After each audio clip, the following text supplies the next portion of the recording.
सतगुरुदेव की जय। बंदी छोड़ कबीर परमेश्वर जी की जय। बंदी छोड़ गरीबदास जी महाराज जी की जय। स्वामी रामदेवानंद जी गुरु महाराज जी की जय हो।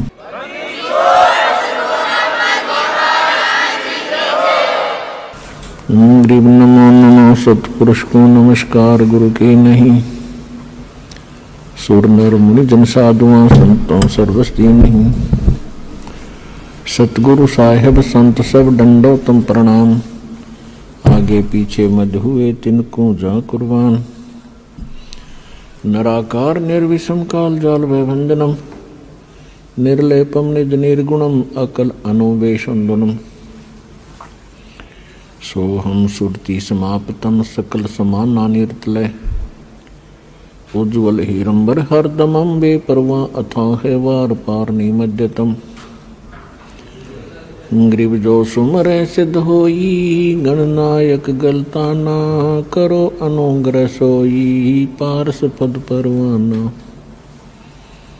आदि गणेश मनाऊं गणनायक देवन देवा।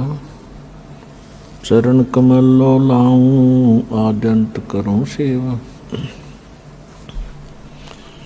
परम शक्ति संगीतम रिद्धि सिद्धि दाता सोई।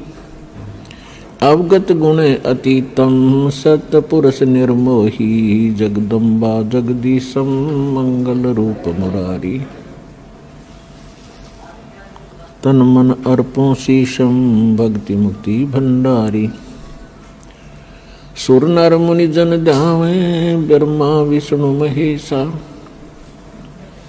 शेष सहस मुख गावे पूज्य आदि गणेशा।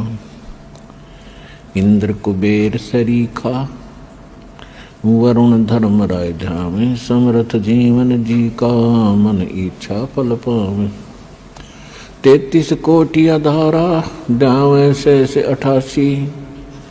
उतरे बहुजल पारा कट है यम की फांसी। 33 कोटि आधारा ध्यावे से 88। उतरे बहुजल पारा कट है यम की फांसी। कर जोरूं विनती करूं धरूं चरण पर शीश।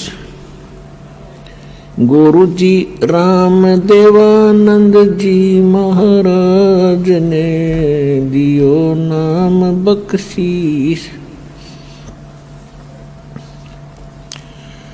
कोटि कोटि सिजदा करूं कोटि कोटि प्रणाम।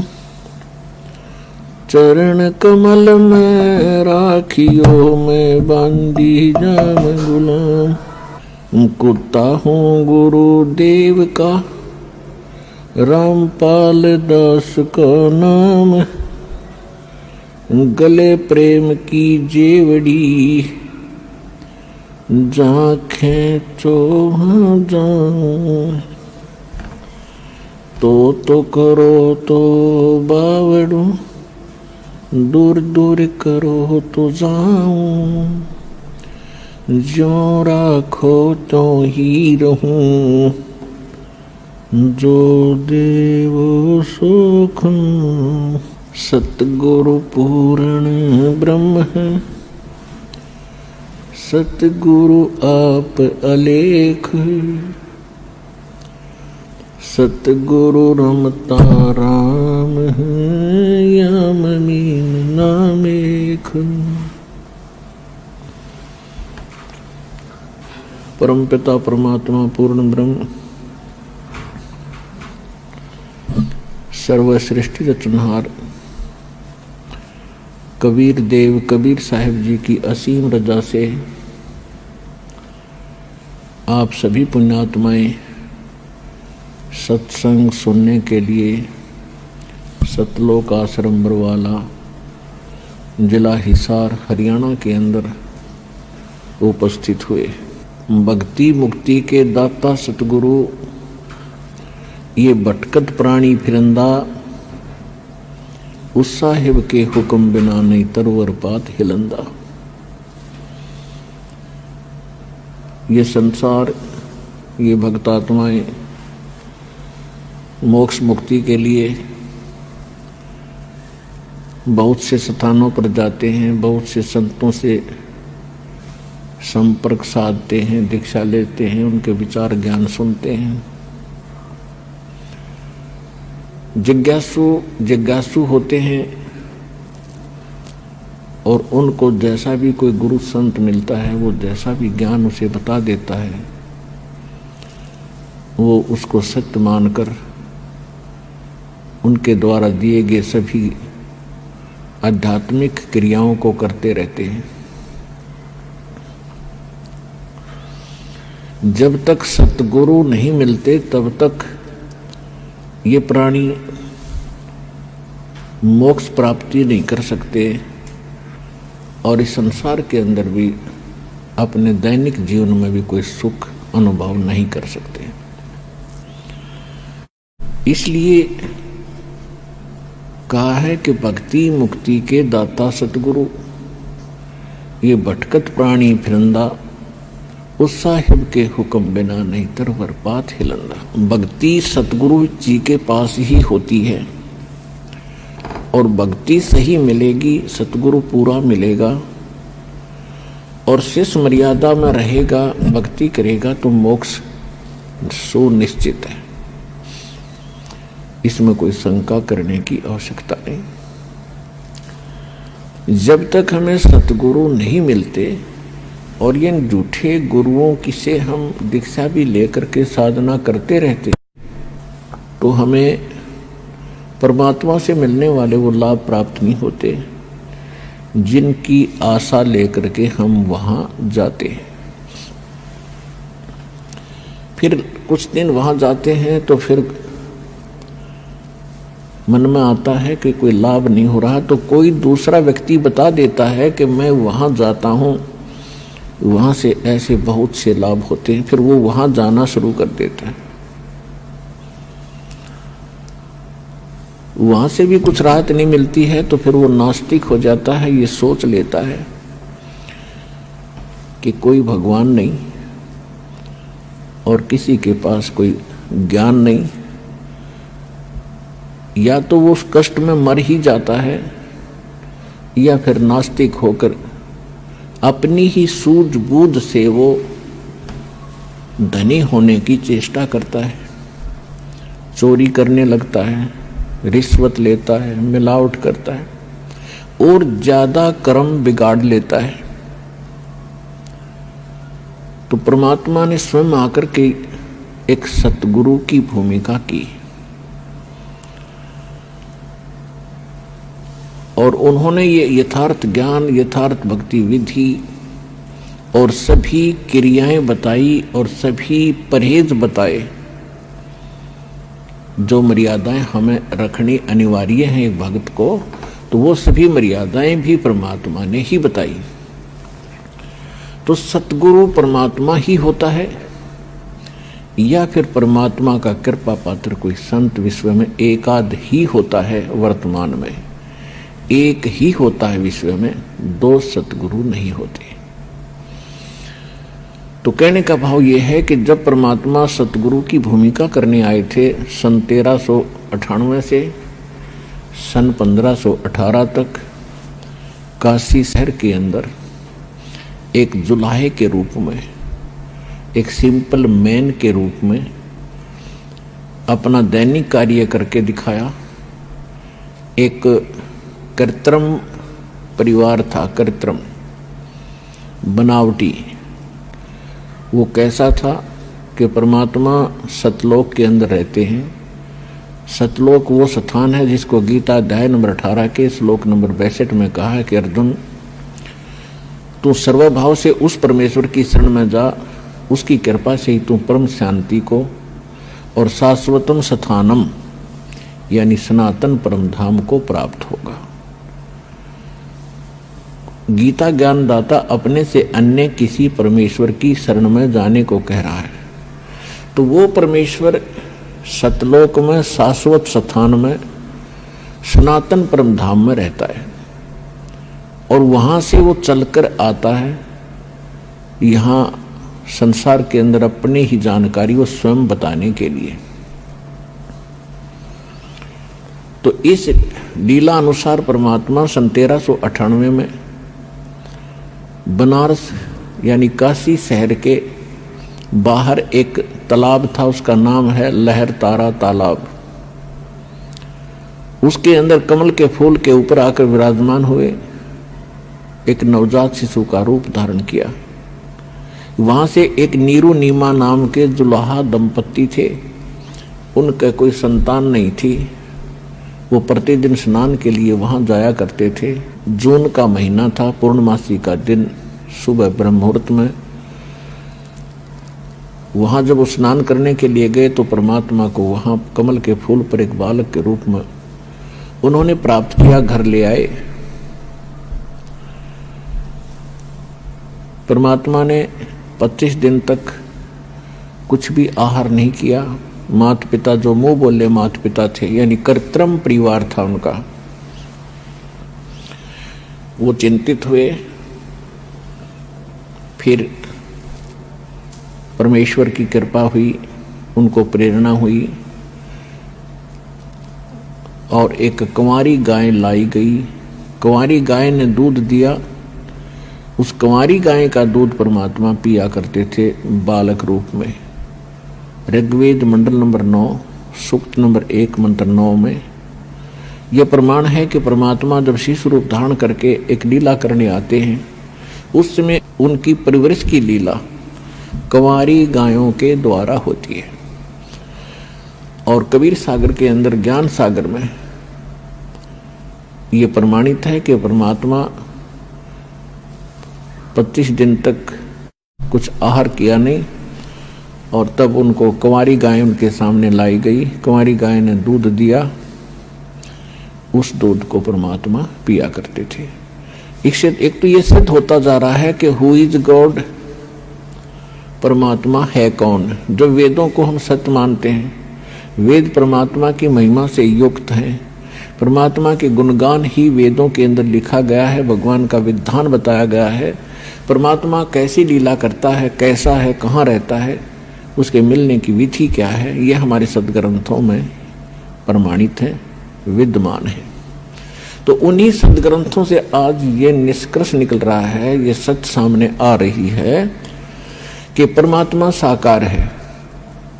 इन वेदों के पढ़ने वाले आज तक हमें निराकार बताया करते थे। तेन खाक पड़ा वेद, अपना जीवन नाश किया प्रभुता के भूखों ने या माया के पुजारियों ने, और हमारे पूर्वजों को डबो दिया, भूत बनवा दिए, पशु बनवा दिए, गलत साधना करवा के। वो भोले भाले थे। ये संस्कृत के बोलने वाले गुरु गणे चतुर दिखाई देते थे।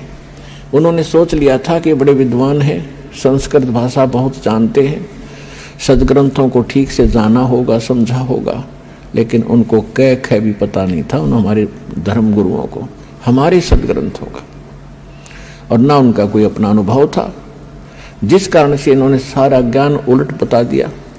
उस ज्ञान को सीधा करने में हमें कितना संघर्ष करना पड़ रहा है। 120 वर्ष परमात्मा रह गए, चले गए, किसी ने नहीं सुना वो क्या कहा करते थे। वो 600 वर्ष पहले बताया करते थे कि 3 देव की जो करते भक्ति उनकी कदे ना हो मुक्ति। और इसी बात का इतना भयंकर विरोध करवा दिया था धर्म गुरुओं ने। परमात्मा के साथ 100 सितम किए, ऐसे कैर ढाए, कलेजा मुंह को आता है उनकी लीलाओं को देखकर। वो हमारे लिए भटक रहे थे, हम उनके पीछे पड़ गए। तू जुलाहा है, तू धानक है, क्या जाने भगवान के बारे में, तेने क्या पता सदग्रंथों का।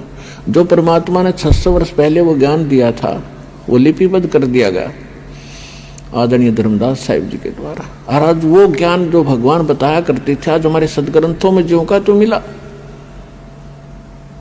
तो इससे सिद्ध है कि जो हमारे धर्म गुरु थे वो हमारे सिलेबस से, हमारे दातम ग्रंथों से अपरिचित थे, बिल्कुल महामूर्ख थे। जो टीचर अपने सिलेबस से परिचित नहीं है तो टीचर नहीं, वो तो महामूर्ख व्यक्ति है, विद्यार्थियों का नाशक है। तो कहने का भाव ये है कि जब परमात्मा 5 वर्ष के हुए, 5 वर्ष की आयु में 104 वर्ष के आयु के एक विद्वान पंडित ब्राह्मण स्वामी रामानंद जी को परमात्मा ने ज्ञान के अंदर पराजित कर दिया। उनको जवाब नहीं आ रहा था। तो कहने का भाव ये है कि परमात्मा ही स्वयं आकर के ज्ञान देते हैं। रामानंद जी को मालिक ने बहुत पहले तो वेदों गीता से पूछा कि आप कहते हो परमात्मा पाप नाश नहीं कर सकता, कर्म तो जीव को भोगने ही पड़ते हैं, जैसा जिसने किया वो तो भोगना ही पड़ेगा और भक्ति भी करते ही रहना होगा। परमात्मा ने एक ही प्रश्न किया था, स्वामी जी आप ग्रंथों को मानते हैं, क्या आप वेदों को सत्य मानते हैं?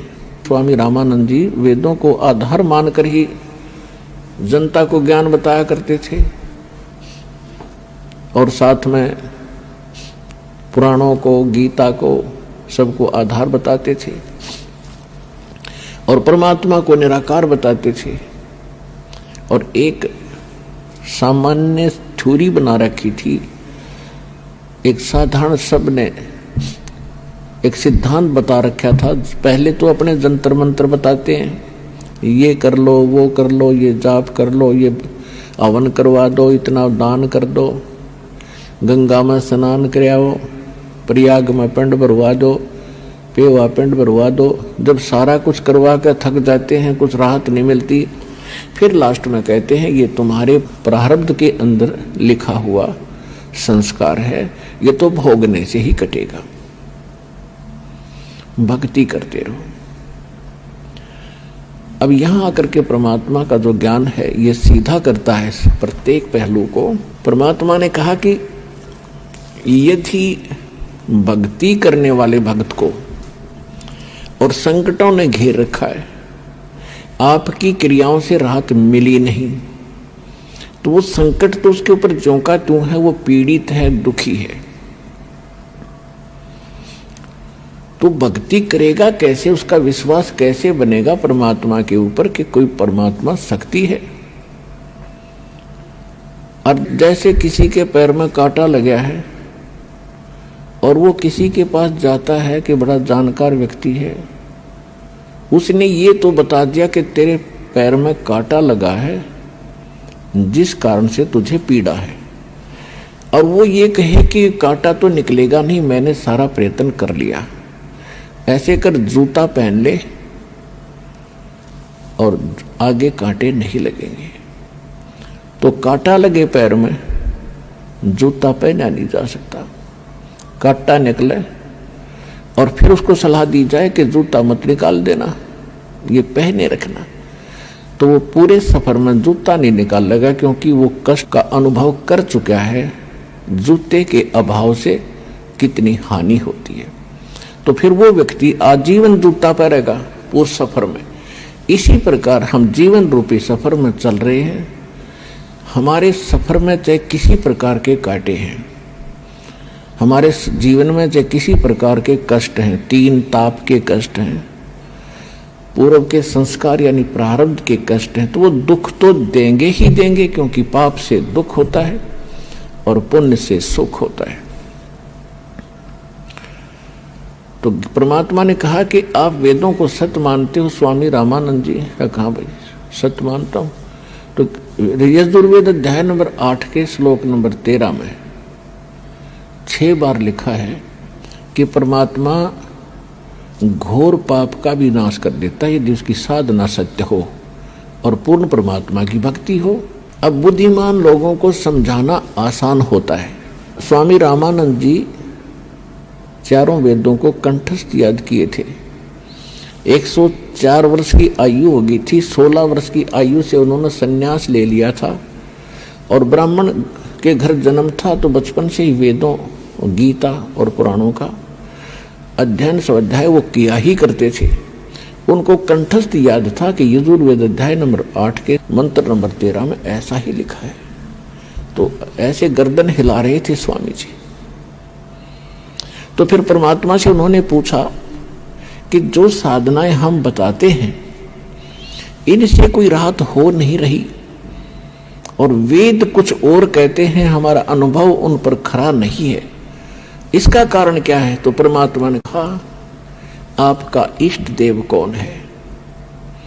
परमेश्वर कबीर जी ने पूछा कि आपका पूज्य देव कौन है? स्वामी जी ने कहा कि मेरा पूज्य देव भगवान विष्णु है, और इनके समांतर हम भगवान शंकर और गणेश, दुर्गा आदि को भी आदर से और पूज्य ही मानते हैं। लेकिन मैं वैष्णव साधु हूँ, वैष्णव पंथ से जुड़ा हूँ, मेरा इष्ट विष्णु जी है। विष्णु जी सतगुण है। परमात्मा ने पूछा, हाँ सतगुण कहो और चाहे विष्णु जी कहो, एक ही है, ठीक है। तो परमात्मा ने कहा, आप विष्णु जी, ब्रह्मा जी, शिव जी को क्या मानते हो? स्वामी जी ने कहा कि ब्रह्मा जी की जन्म मृत्यु होता है, इनकी आयु 100 वर्ष की है, ये फिर पुनः जन्म ले लेते हैं, तुरंत उसी रूप में आ जाते, जैसा उनको अज्ञान पढ़ा रखा था, सुन रखा था। लेकिन भगवान शंकर और भगवान विष्णु ये अजरो अमर है, और भगवान विष्णु ही 3 लीला करता है। रजोगुण युक्त होकर ये सृष्टि रचते हैं, सतोगुण युक्त होकर के ये पालन करते हैं, और तमोगुण युक्त होकर के ये संहार कर देते हैं। ये स्वयं ही सब कार्य करते हैं। ये अजरो अमर है, अविनाशी है। अब परमेश्वर 500 वर्ष के और महात्मा जी 104 वर्ष के। परमात्मा कहते हैं, देवी भागवत 3रा स्कंद, उसमें आप पढ़ कर देखिएगा। अब वर्तमान के अंदर तो दास आपको बताएगा, सचित्र मोटा टाइप, गीता प्रेस गोरखपुर से प्रकाशित, पृष्ठ 123 के ऊपर लिखा है। विष्णु जी कहते हैं, तुम शुद्ध स्वरूपा हो, अपनी माँ दुर्गा को तुम शुद्ध स्वरूपा हो, ये सारा संसार तुम्ही से उद्भासित हो रहा है। मैं ब्रह्मा और शंकर आपकी कृपा से विद्यमान है। हमारा तो जन्म और मृत्यु होता है, आविर्भाव और तिरोभाव होता है। हम नित्य नहीं हैं, हम अविनाशी नहीं हैं, आप ही नित्य हो, प्रकृति देवी हो। फिर भगवान शंकर कहते हैं कि भगवान विष्णु के बाद उत्पन्न होने वाले ब्रह्मा जी भी तो आपके ही पुत्र हैं, तो फिर मैं भी तो आपका ही बेटा हुआ। आगे काफी प्रकरण है इसके अंदर। तो परमात्मा ने कहा कि आप कहते हो इनके जन्म मृत्यु नहीं है, अरे इनके देखो ये खुद कहते हैं हम तो जन्मते और मरते हैं, हमारी माता दुर्गा है। और पिता कौन है इनका? अब वो तो बता ही चुके थे कि इनका कोई माता नहीं, कोई पिता नहीं। तो परमात्मा ने कहा, मोती मुक्ता दर्शत नाही, ये जग है सब अंदरे, दिखत के तो नैन चश्म, इनका फेरा मोतिया बंदरे। ये दिखे थे बड़े विद्वान, संस्कृत को याद कर रखा कंठस्थ, सारा 2-2 घंटे संस्कृत में भाषण देते रहते हैं, और कह का पता नहीं तुम्हें अपने सदग्रंथों के बारे में।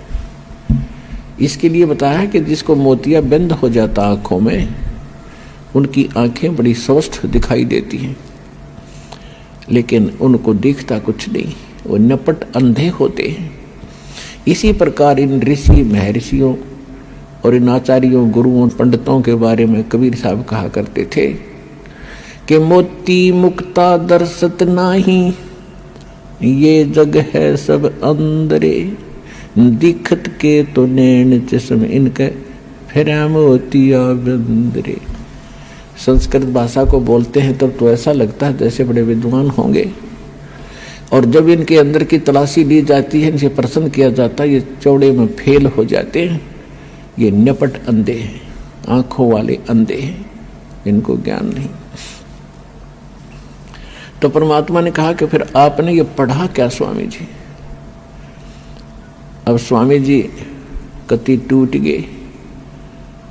देखो, साधु संत भक्त परमात्मा के लिए ही प्रयत्नशील होते हैं। जो भक्त हैं उनको भी भगवान की तलाश है, इसलिए वो किसी गुरु के पास गए हैं।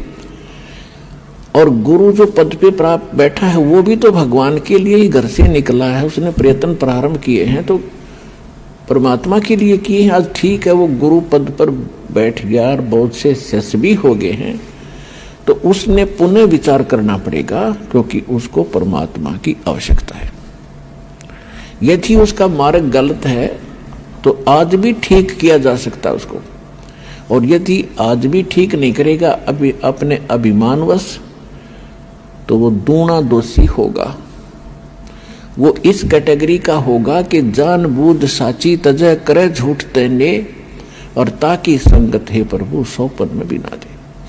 वो कृतघ्नी व्यक्ति होगा, चाहे वैसे गुरु बना बैठा है, जिसको ये पता लग गया तेरा ज्ञान गलत, तेरा नाम गलत, तेरी साधना गलत, और वो फिर भी हार मानने को स्वीकार तैयार नहीं है, यानी फिर भी ये नहीं कहता अपने शिष्यों को कि भी मेरा मार्ग गलत है, तो वो कृतघ्नी प्राणी बताया है। उसके विषय में कहा है कि जानबूझ साची तजय और करे झूठ तेने, और ताकि संगत है प्रभु सौपन में भी नहीं थे। इसे नालायक आदमी की तो सौपने में भी भेंट नहीं होनी चाहिए इसके साथ। और जो उनके फंसे बैठे हैं भोली श्रद्धालु, अब उन्होंने स्वयं सोचना पड़ेगा।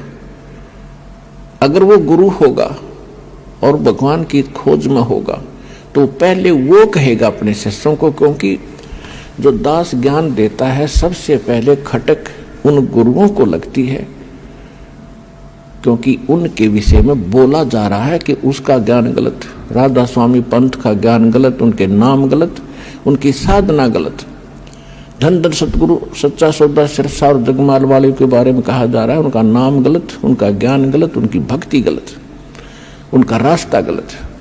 और जितने भी ये ब्रह्मा विष्णु महेश के पुजारी, आसाराम सुधांशु जी, ये कुमार स्वामी, ये इनका सारा मार्ग गलत, और ये तीन देव की भक्ति करते हैं, इनमें जीव का मोक्ष नहीं। तो इनको सबसे पहले इस बात पर जोर देना चाहिए। ये क्यों कह रहा रामपाल दास, इसका उद्देश्य क्या है? कम से कम उद्देश्य जानकर हमारे सदग्रंथों को, लिटरेचर को पढ़ रहे ये संत दास की उनसे विनम्र प्रार्थना है, उनका भी जीव रक्षा होगी। उनके अंतर्गत जो भोले श्रद्धालु फंसे पड़े हैं उनको संत मान के, संत वही होता है जिसके पास पूर्ण ज्ञान हो और साधना ठीक है, नहीं तो भक्त नहीं है, ना वो गुरु है। वो तो एक अपना जीवन नाश कर रहे हैं।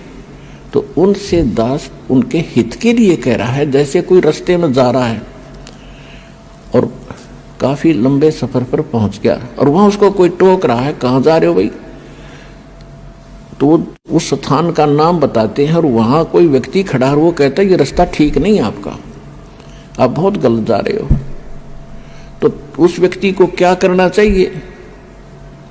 1, 2, 4 और से सलाह लेनी चाहिए, भी सचमुच मैं जा रहा हूं, ये मार्ग ठीक है कि नहीं। और उसके साथ झगड़ने लग जा कि तू क्यों बोल रहा है मेरे मार्ग को गलत, तूने कैसे बता दिया गलत। तो ये बुद्धिमान का काम नहीं, ये तो महान नीच व्यक्ति करता है ऐसा व्यवहार। कोई कहता है भी तेरा रास्ता ठीक नहीं, तो उसने धन्यवाद करना चाहिए उसका और सोचना चाहिए भी बता कैसे गलत जा रहा हूं, मेरा विश्वास दृढ़ कर कि मैं गलत जा रहा हूं। तो और नहीं तो मैप हमारे पास है, उस नक्शे को, उस मानचित्र को सामने धर ले और भाई तू यहां खड़ा है, ये शहर है और आप जा रहे हो दिल्ली और आप हिसार से चल के आगे सिरसा, ये सिरसा यहां पर है और दिल्ली इधर है, तेरा मार्ग इसलिए गलत है। तो फिर उसने पुनर्विचार करना चाहिए। तो हमारे जो सदग्रंथ हैं ये हमारा मानचित्र है, ये हमारा गाइड है। जो संत हमारे सदग्रंथों के विरुद्ध बताते हैं और विरुद्ध जा रहे हैं और अपने भक्तों को ले जा रहे हैं, उनके लिए दास प्रार्थना कर रहा है कि आप शास्त्र विदिता कर मनमाना आचरण करे और करवा के अपना जीवन नाश कर रहे हो और आपके आश्रित इन भोले श्रद्धालुओं के जीवन को नाश करके उनका भार अपने सिर पर धरकर पाप के भागी बन रहे हो।